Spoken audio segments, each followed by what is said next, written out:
The following story has been brought to you by StoriesToInspire.org. I want to share with you a story about a person that controlled himself. This story was said in Har Nof, a city in Yerushalayim. What happened was two neighbors got into a political fight. In Eretz Yisrael, there's a few political parties, and the two neighbors had different beliefs in who they should vote for in the elections, and they got into a fight. Two religious people, they got into a fight. They got into a fight, and then their wives got into a fight, and then their children got into a fight, and then the neighborhood was basically fighting with each other who they should vote for in the next elections in the political parties. The fights got very bad. Until one day, one of the neighbors that was fighting, one of these people, he decided, you know what, I'm going to be a mensch, I'm going to be a man, and I'm going to control myself not to fight back. Lo lilchom, lo machloket, no machloket whatsoever. And he davened to Hashem, Hashem, give me the kachot, please, the next time my neighbor tries to talk to me and pick a fight, or these arguments come up, Hashem, please give me the ability not to answer back. Control myself, totally ignore it. Leman shalom, for the sake of peace. And he davened for it. Ki lishiotecha kivinu kol hayom. The whole day was davening, Hashem, please give me the kachot, give me the strength, give me salvation, give me the kachot, the ability to overcome the test. And he davened. What happened was Shabbat afternoon. This person, after he took his Shabbat nap, he goes to shul to learn. While he was in the shul, he heard a few other neighbors talking about him, about, this guy is way off, about the political view, he doesn't know what he's talking about, who does he think he is, the blah, blah, blah. And he's overhearing the talking. All he had to do was to get up from his seat, turn around, and fight back. But he controlled himself. And he said, the way he was explaining the story, he said it was so hard for him not to get up from the chair, not to say a word back, not to give his own 2 cents, his own opinion.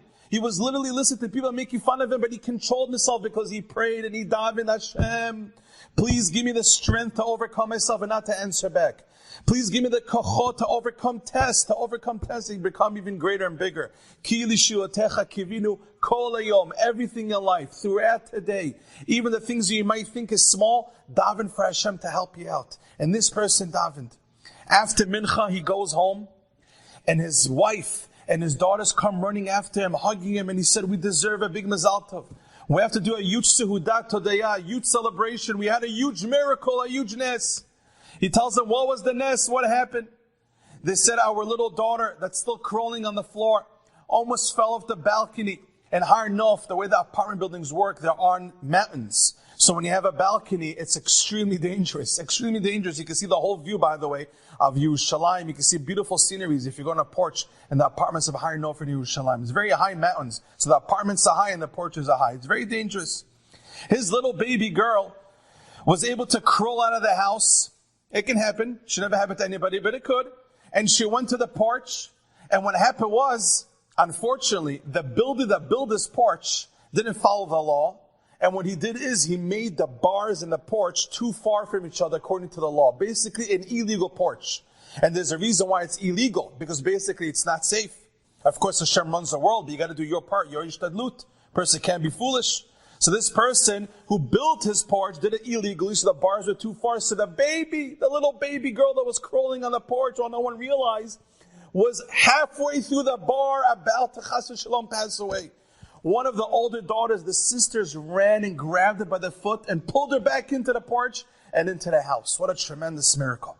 The father, the husband, turns to his wife and he says, what time did this happen? Tell me exactly what time was it. She was by the porch and she was about to fall off the porch between the bars. What time around? She said, Be'erech 4:30, around 4:30. It tells her, Ribono shel olam, at 4:30 in the afternoon, that's around the time when I was learning and I was overhearing people making fun of me, trying to pick a fight, and I controlled myself and said, I will not answer back Leman Shalom. I'll be the strong guy. I davened for Hashem to give me the strength to be strong and not answer back and overcome the test.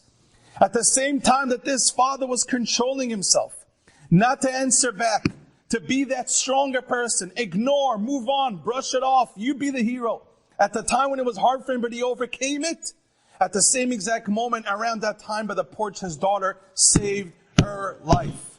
The Chachamim tell us many times, a person that overcomes tests when it comes to fighting and making fun, and a person just ignores it as mevater, he gives in, he lets it flow, he brushes it off. A person who's mevatel, who gives in, has tremendous zechuyot. A lot of merits, ba'olam hazeh, ba'olam haba. It gives a person tremendous brachot. And like Reb Mendel always says, when someone makes fun of you, it's a gift from HaKadosh Baruch Hu. How true that is, it's unbelievable.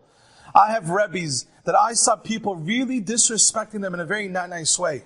For example, one of my Rebbes, Rabbi Yerucham Olshin. And specific at that moment, not only did he not answer back, he even did an act to go out of his way to give more respect to that person that made fun of him. I saw this a few times with my Rebbeim. True tzaddikim know that when someone unfortunately makes fun of you and bothers you, someone says the wrong word, it's an opportunity for growth. Hashem is throwing diamonds at you. It's an opportunity to take that word, to take the pain and the suffering and turn it around and turn it into gold and get reward ba'olam hazeh v'ba'olam haba. Enjoyed this story? Come again. Bring a friend.